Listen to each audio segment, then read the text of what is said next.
प्रशासन को ये कहने के लिए कि भी आप लोगों के साथ नाइंसाफी ना करें, जुल्म ना करें, बेगुनाह लोगों को गिरफ्तार किया जा रहा है, वहां बेगुनाह लोगों के घर तोड़े जा रहे हैं। ये लोकतंत्र के अंदर ऐसा पहले कभी देखने को नहीं।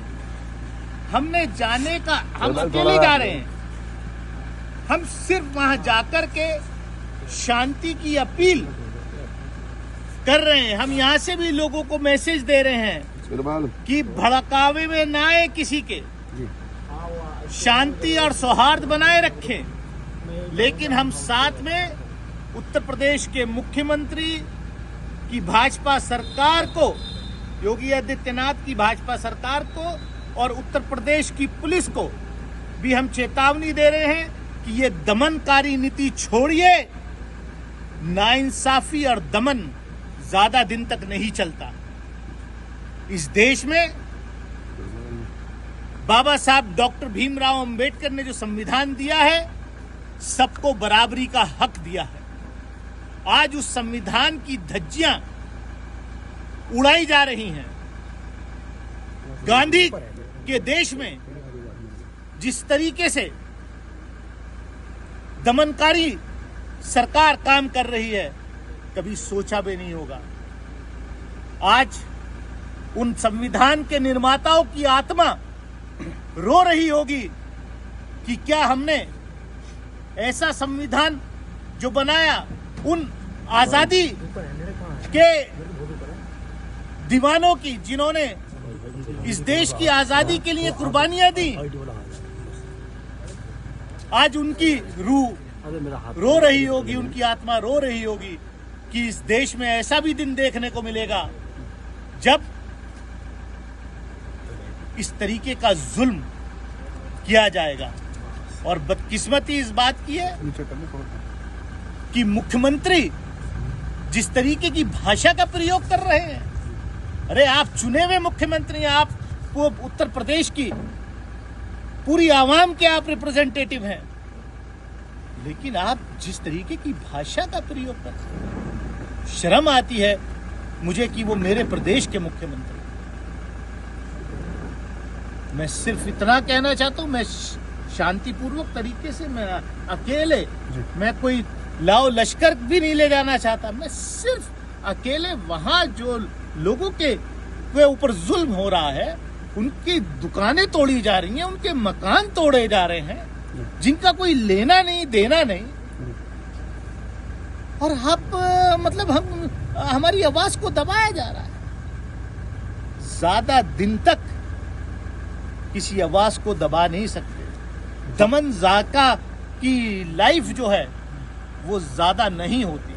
हम गांधी के मानने वाले हैं, हम अंबेडकर के अनुयायी हैं, हम मौलाना आजाद के अनुयायी हैं।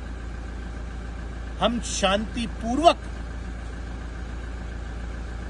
तरीके से वहां जाना चाहते थे। हम शांति में आस्था रखते हैं, हम इस देश के लोकतंत्र में आस्था रखते हैं। आपके डेलीगेशन में कौन कौन जाना चाहता था? हमारा डेलीगेशन में उत्तर प्रदेश कांग्रेस कमेटी की तरफ से जो है हमारे जो है सहारनपुर के सांसद इमरान भाई, वो और हम लोग, कुछ हमारे पूर्व विधायक, हम 7-8 लोग जाना चाहते थे। इमरान मसूद को हाउस अरेस्ट कर लिया गया है। आपको अब ये देखिए, बोले ये कहाँ का न्याय है भैया? हम कौन सा फर्क पड़ रहा है अगर हम वहाँ जाकर के लोगों से मिल लेंगे, अगर हम वहाँ जाकर के लोगों को के जख्मों पर मरहम लगा देंगे, या वहाँ जाकर के हम वहाँ के लोकल प्रशासन को हम कहेंगे कि भाई आप इस तरीके की कार्रवाई ना करें। लेकिन ये तो एकदम से ऑथोरिटेरियन रूल है, मतलब पुलिस स्टेट आप बना रहे हैं। लोकतंत्र का मतलब क्या रह गया? अगर चुने हुए लोग, अगर जनप्रतिनिधि लोग, पॉलिटिकल लोग, उनकी आवाज को दबाया जा रहा है। बलवायु मतलब होने के बाद भी कार्रवाई हुआ, अब उन पर बुलडोजर कार्रवाई कर रही है सरकार। ये सरकार पूरी तरीके से इनह्यूमन है। ये सरकार दमनकारी सरकार है, क्योंकि इनको पता चल गया, इनको इनकी सत्ता इनके नीचे से खिसक रही है। जिस तरीके से राहुल गांधी जी ने वोट चोरी का जो इशू है वो लोगों के सामने, देश के सामने रख दिया, लोगों के दिमाग में चला गया है कि ये सरकार वोट चोरी करके बनी हुई सरकार है। इसलिए अब इस तरीके की साजिशें सरकार कर रही है कि किस तरीके से प्रदेश का माहौल बिगाड़ा जाए और फिर दोबारा उत्तर प्रदेश में सांप्रदायिक ध्रुवीकरण किया जाए। लेकिन मैं जानता हूं कि अब ये इनकी नौटंकी नहीं चलने वाली है। उत्तर प्रदेश की जनता समझ चुकी है, कोई बहकावे में नहीं आएंगे लोग, किसी भी चाल में नहीं आएंगे, इनको हटा करके दम। अब हाउस अरेस्ट आप तो कैसे जा पाएंगे?